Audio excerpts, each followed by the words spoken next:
back to my channel. I am putting together my grandson's rebuild again.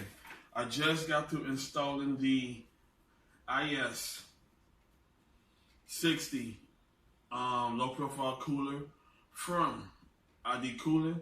I just went ahead and got this out the way. This cooler could be a pain in the butt. Plus I had to make sure that my RAM was sitting in right. So everything's fine. The board booted up. So, you know, I'm happy that this is on.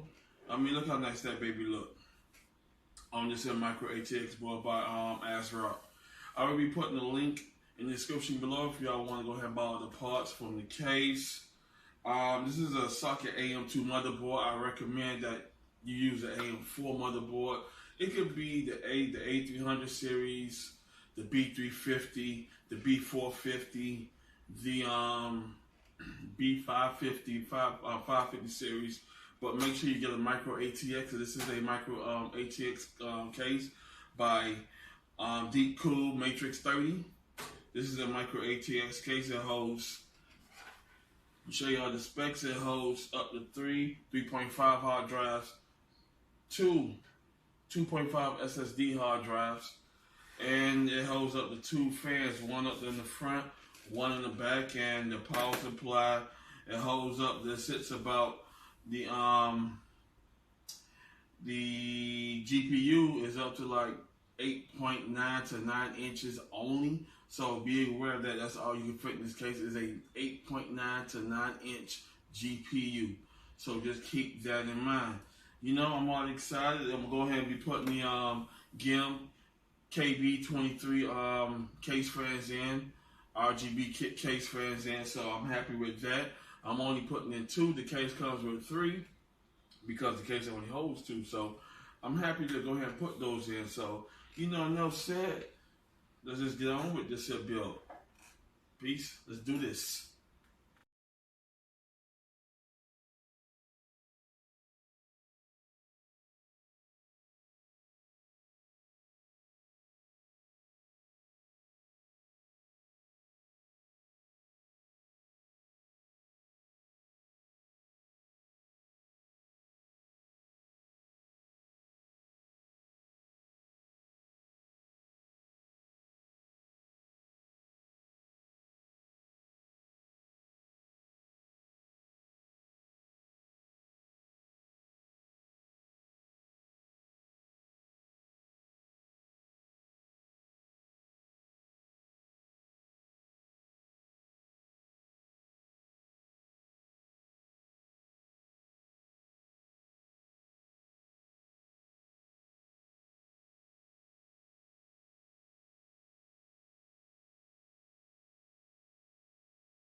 Alrighty, that was a good workout. Whew, that was great. As you know, the finished product is there. I just gotta put the glass back on, which I gotta get out of the room. And I'm just gonna go ahead on and do the show. When I get the glass on, I gotta clean up the glass. You know, it's a little spotty. My grandson been pokey. But other than that, it's great. I like it. You can't go wrong with it. That low profile sitting in there nice. I got my GTX. I got my GTX 560 sitting in there. It's no 1 gigabyte. My grandson gonna be doing homeschooling soon, so you know with the COVID-19 going on, we're just gonna go ahead and keep him home, safe, keep him happy. He's getting into little puzzle games at his age, so he's gonna be learning his ABCs, matching, etc., etc. This 4-core, 4-thread, 8 gigabyte DDR2. Thermal design power is 95 watts of the CPU. Thermal design power handlage of the CPU is 130 watts. This is ID cooling IS60 with the GIM KB-23 RGB kit. It's in there perfectly. You can't go wrong with it. So let me go ahead and finish doing the tie downs, and just go ahead and do the presentation. And I also will be doing the reveal of that as well. So let's go ahead on and let me finish up my thing, and I'll be back with you. All right, everybody, this is the final presentation of it right here. As you see, everything is up, smooth, and running. I can't, you know what? I love what I do. System building, I love it. I can't go wrong with it. My grandson is going to love this up. Can't go wrong with this up. All the parts are pushing the GTX 560, the GIM KB-23, the ID cooler IS60, all running good and strong in here. As you know, I got my SSD 3.5, the AresGame 500. You know, you can't go wrong with it. When you know how to put a system together and go with it, everything is good. This is one reason why I tell all my system builders out there, as we call ourselves, system innovators, when you are confident in what you do, there's no issue. This is why I do what I do best. Why I built this here for my grandson? Because he just number 2 years old. He'll be homeschooling soon. A 2-year-old don't need a high-tech streamer / production PC. This is good for him. Now, if we get older later on down the line, of course I will be building him another PC, maybe with the Ryzen 7 3700X or the Ryzen 9 or the Ryzen 5, whatever. It is on and popping. Or, you know what, since we got the 5000 Gs and the 4000 Gs, I might be pushing that. 6 cores, 6 threads on the 4000 Gs. You know the Ryzen 5000 Gs have 6 cores, 12 threads, 8 cores, 16 threads, etc. I could push it. I could build it, and I'm good. I'm not good at it. So, I want to see, look at the build. You can't go wrong with it. You cannot go wrong with it at all. So I want to thank y'all for subscribing. Thank y'all for watching this quick video. I will be doing the presentation tomorrow with my grandson so he can see his build up front and personal, so he can enjoy it, which I know he is, because this is what I love to do the best of me. See him happy. This is why I call it my channel, Ron's World, because I include him into it, because he loves what I do.